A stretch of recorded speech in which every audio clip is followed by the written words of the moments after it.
Hello, myself Ashirwad Chandile, and now, according to our previous lectures, which is related to managerial accounting, accounting for management, right? And we have studied also about variable costing, right? And main components of variable costing like variable costing and absorption costing. We have studied about two types of methods, right? Which one is related to variable costing and second is absorption costing, right? Now we are discussing about basic main differences between variable versus absorption, right? चलिए तो हम यहाँ पे इसे continue करते हैं। सबसे पहले हमें समझना होगा basic main differences between variable versus absorption costing. सबसे पहले हम इसके मेन डिफरेंस समझेंगे।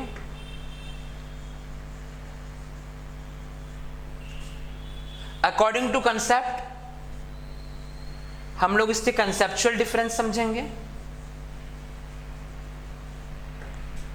And last one how to prepare income statement.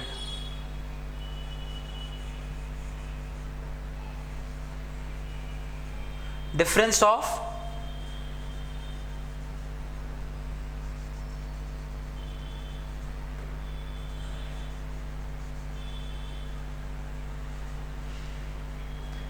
There income statement, right?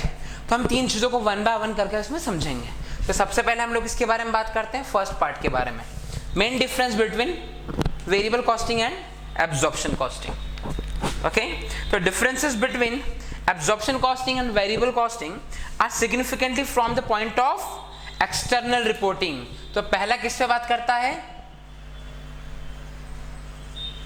Base of, main base क्या लेके चलते हैं? एक्सटर्नल रिपोर्टिंग पे, राइट? क्योंकि किस तरह से ये लोग अपनी प्रोसीजर को प्रेजेंट करते हैं, यानी presentation of their reporting system. Okay, तो चलिए पहली चीज क्या समझाता है कि दोनों का मेन डिफरेंस क्या बताता है? Basis of external reporting, one way to compare two methods therefore is to examine their impact on inventory values and profit figures, right? इसमें हम लोग नेक्स्ट चीज क्या करते हैं? एग्जामिन करते हैं, राइट? एग्जामिन, किसको एग्जामिन करते हैं? Profit and inventory level, because manufacturing concept में सबसे इंपॉर्टेंट चीज होती है व्हाट इज देयर इन्वेंट्री। आपकी इन्वेंट्री कितनी है यार, क्लोजिंग स्टॉक पर भी डिपेंड करता है ना, आप कितना मैन्युफैक्चरिंग कर रहे हैं, देन कितना आपका सेल हो रहा है, क्योंकि सेलिंग पॉइंट ऑफ व्यू भी इसमें इंपॉर्टेंस प्रेजेंट करता है, राइट? एक लेवल पे जाके अगर आपका क्लोजिंग स्टॉक, आपका इन्वेंट्री लेवल अगर हाई होते जाएगा तो आपकी सेल्स और ऑब्वियसली आपकी सेल्स कम हो रही है, आप प्रोडक्शन कितना भी इंक्रीज कर लें आपको इसमें कोई डिफरेंसेस, ज्यादा प्रॉफिट का लेवल इंक्रीज नहीं होगा।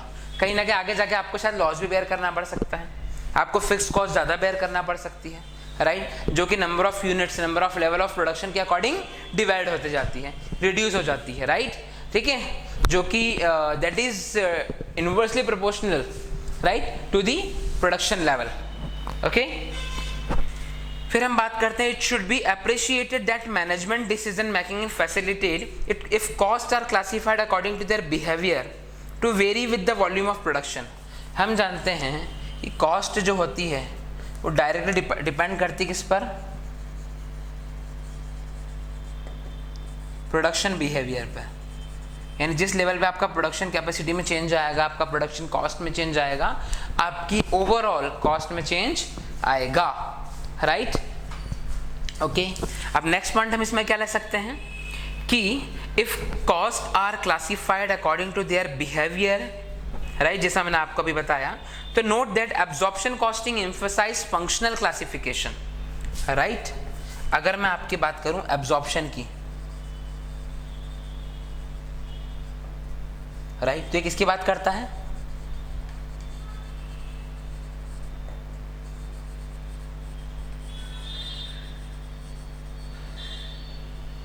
फंक्शनल क्लासिफिकेशन करता है, right, according to usage, right?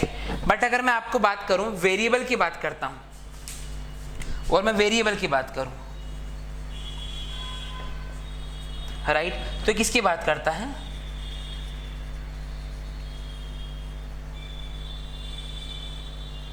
Volume of production की बात करता है, राइट। ठीक है, तो जैसा कि हम लोगों ने मेन चीज समझी कि वेरिएबल और एब्जॉर्प्शन कॉस्टिंग में सबसे मेन डिफरेंसेस होता है उनके एक्सटर्नल रिपोर्टिंग सिस्टम में। उनका एक्सटर्नल रिपोर्टिंग सिस्टम में डिफरेंस होता है। बेसिक मेन डिफरेंस होता है उनके प्रॉफिट्स एंड इन्वेंट्री लेवल पर। अगर इन्वेंट्री लेवल हाई होगा तो आपका क्लोजिंग स्टॉक ज़्यादा होगा। इस कंडीशन में आपकी प्रोडक्शन कैपेसिटी अगर आप बढ़ाते भी है तो आपका सेल्स वॉल्यूम कम होगा, जो कि आपको आपके फिक्स कॉस्ट को इन फ्यूचर बेयर करने में हेल्प नहीं करेगा, राइट। एंड कॉस्ट की बात करते हैं, because cost is always directly proportional to production behaviour, right. If your production behaviour is positive, so you will get benefit in minimization of costing, right? And main difference between variable and absorption, last point is functional classification and volume of production. ये जो work करता है main functional classification पे करता है according to there usage. ये बात करता है वॉल्यूम ऑफ प्रोडक्शन पे, राइट। प्रोडक्शन वॉल्यूम के अकॉर्डिंग वेरिएबल कॉस्टिंग प्रिफर की जाती है, राइट। चलिए अब हम नेक्स्ट पॉइंट की बात करते हैं। यहाँ पर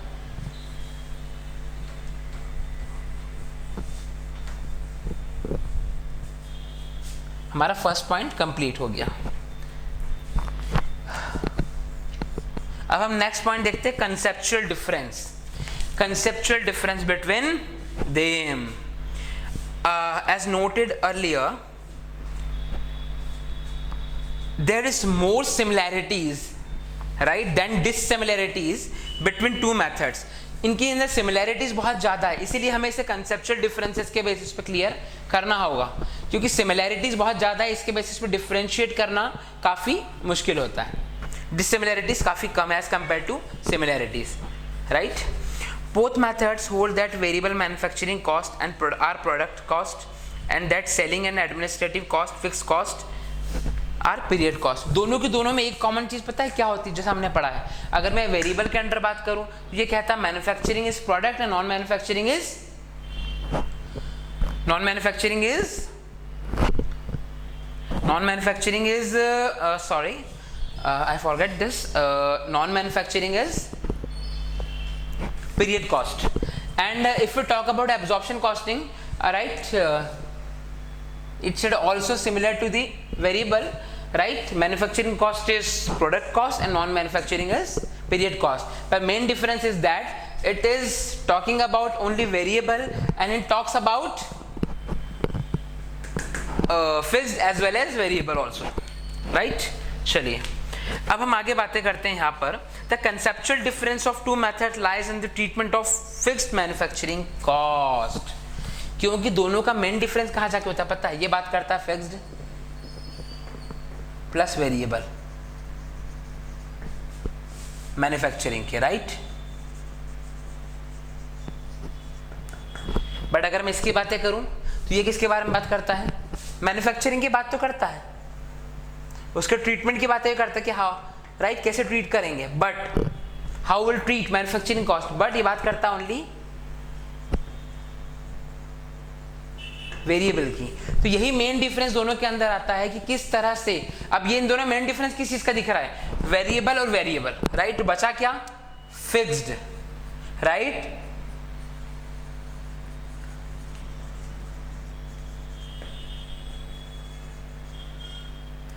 How treatment of fixed, right, that is the main difference, right. How to treat of fixed cost in variable costing and absorption costing, that is the main conceptual difference between these types of cost, right. चलिए अब हम यहाँ बात करते हैं inventory and अब हम इसे कंटिन्यू लेते हैं। तो it would be recalled that under absorption costing fixed manufacturing cost are regarded as product and charged to profit and loss only when units of products are sold। अब बात आ जाती है कि यहाँ पर एब्जॉर्प्शन कॉस्टिंग की बात कर रहे हैं आप, ये फिक्स कॉस्ट की बात करते हैं। ये कहता है कि हमें इतना इतना अमाउंट इतना पर्टिकुलर कॉस्ट बेयर करना है, राइट, ठीक है। अभी फिक्स कॉस्ट की बात करता हूँ, ओनली फिक्स कॉस्ट के बारे में। क्यों, क्योंकि यहाँ पर ये कंक्लूजन निकालता है प्रॉफिटेबिलिटी की, कि प्रॉफिट होगा या लॉस। जितनी यूनिट सोल्ड होती है उसको किससे रिलेट किया जाता है, फिक्स कॉस्ट से, और जितनी यूनिट सोल्ड होती है उसी के बेसिस पे प्रॉफिट और लॉस की बातें करता है, that is absorption, right.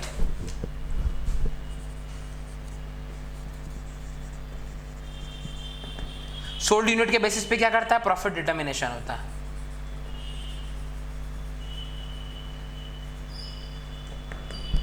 Right, ठीक है। अब अगर मैं बात करता हूं, while under variable costing fixed manufacturing cost are considered as a period cost, ठीक है, and are immediately written off as expenses along with selling and distribution expenses. Inventories and cost of goods sold are thus valued as variable manufacturing cost. Total manufacturing cost under absorption costing. अब ये सिर्फ material और labour के basis से बातें करता है, ये होल के बेसिस से बातें करता है, राइट। यहाँ पर बात करी जाती है होल अमाउंट की, जितना प्रोडक्शन किया है। यहाँ पे बात की जाती है आपके इन्वेंट्री लेवल की, कि जितना आपका स्टॉक सोल्ड हुआ है, राइट। चलिए अब हम थर्ड पॉइंट पर फोकस करते हैं।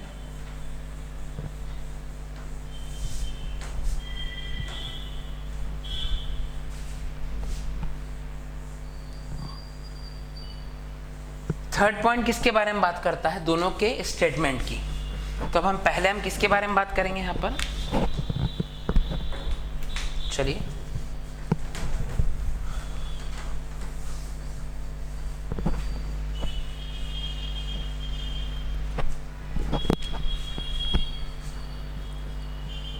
सॉरी,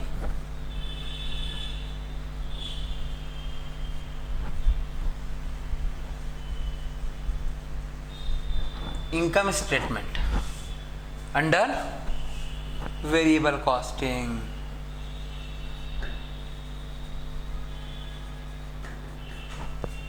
राइट, और यहां हम लोग यहां पे भी हम क्या बनाएंगे?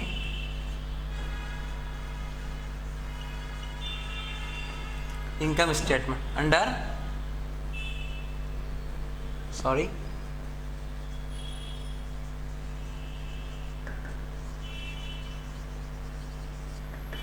Under absorption costing, right. सबसे पहले हम लोग इसे प्रिपेयर कर लेते हैं। चलिए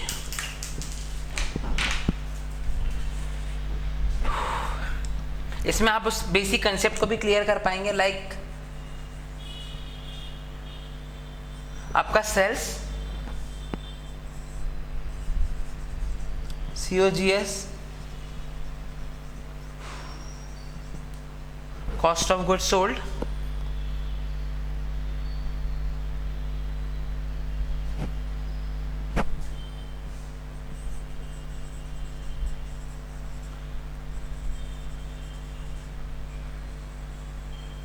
मैन्युफैक्चर्ड, यानी इसने किसके बारे में बात करी?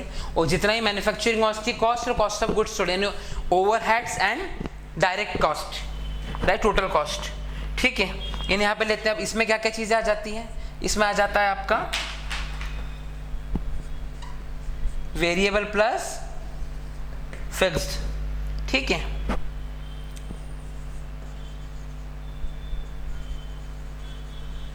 इन्वेंट्री को भी इंक्लूड किया जाता है, राइट। इन्वेंट्री वो जो हमने यूज की है ओपनिंग, और इन्वेंट्री उसे माइनस करते हैं जो कि है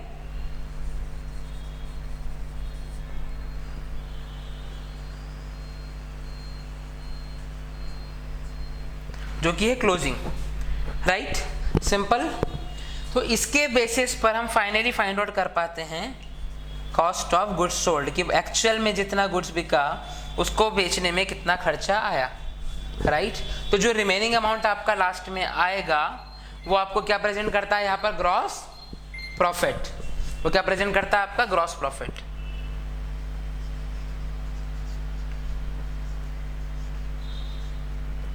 राइट, क्लियर है। और इसमें से अगर आप इनडायरेक्ट एक्सपेंसेस आपके माइनस करते हैं, like selling and distribution expenses, that is your net profit before taxes, before tax, right। Simple है। जितना हमारा टोटल सेल्स होता है उसमें से हम लोग COGS, हमारा cost of goods sold, cost of goods manufacturing, fixed cost हो चाहे वेरिएबल कॉस्ट, होल जितनी भी कॉस्ट होती है टोटल सारी कॉस्ट के उसमें माइनस करते हैं। अगर हमने जो इन्वेंट्री यूज करी है ओपनिंग उसे प्लस करते हैं, जो माइनस करा उसे, जिसे क्लोजिंग बच गई है उसे हम माइनस कर देते हैं, that is our COGS।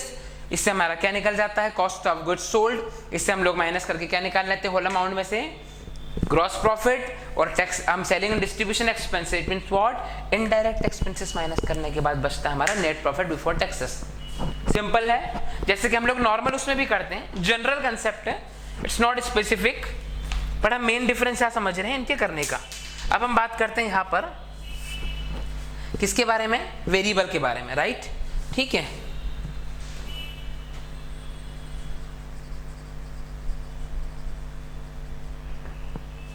Right, चलिए ये हमने एब्जॉर्प्शन के अंदर पढ़ा था, क्योंकि एब्जॉर्प्शन किसकी बात करता है, होल की बात करता है। अब हम किसके बारे में बात कर रहे हैं यहाँ पर, वेरिएबल के बारे में, राइट। नाम से क्लियर होता है, वेरिएबल कॉस्टिंग वेरिएबल की बातें करता है। तो सबसे पहले हम यहाँ देखते हैं, ये हो गया हमारा सेल्स, राइट। अब सेल्स में से हम लोग एग्जैक्टली माइनस यहाँ पे जो करते हैं वो करते हैं वेरिएबल कॉस्ट को, because we are using variable costing method, right, we are preparing income statement under variable costing. चलिए अब आप वेरिएबल कॉस्टिंग किस किस को लेंगे, तो मैंने बताया था ऑल टाइप्स ऑफ वेरिएबल, चाहे वो मैन्युफैक्चरिंग से रिलेटेड हो, चाहे वो सेलिंग से रिलेटेड हो, या अदर एडमिनिस्ट्रेटिव से रिलेटेड हो, बिकॉज हर टाइप की कॉस्ट हमें क्या करना होती है, बेयर करना ही होती है, ठीक है। तो इस कंडीशन पर जाके हम लोग हमारा क्या फाइंड आउट कर पाते हैं, कंट्रीब्यूशन मार्जिन,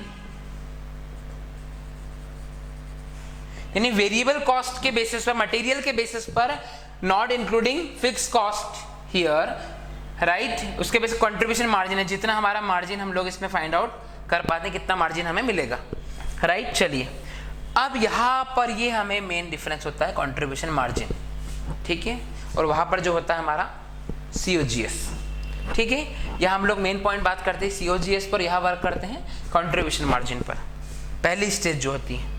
नेक्स्ट इसके बाद हम इसमें से माइनस करते हैं फिक्स्ड कॉस्ट, राइट।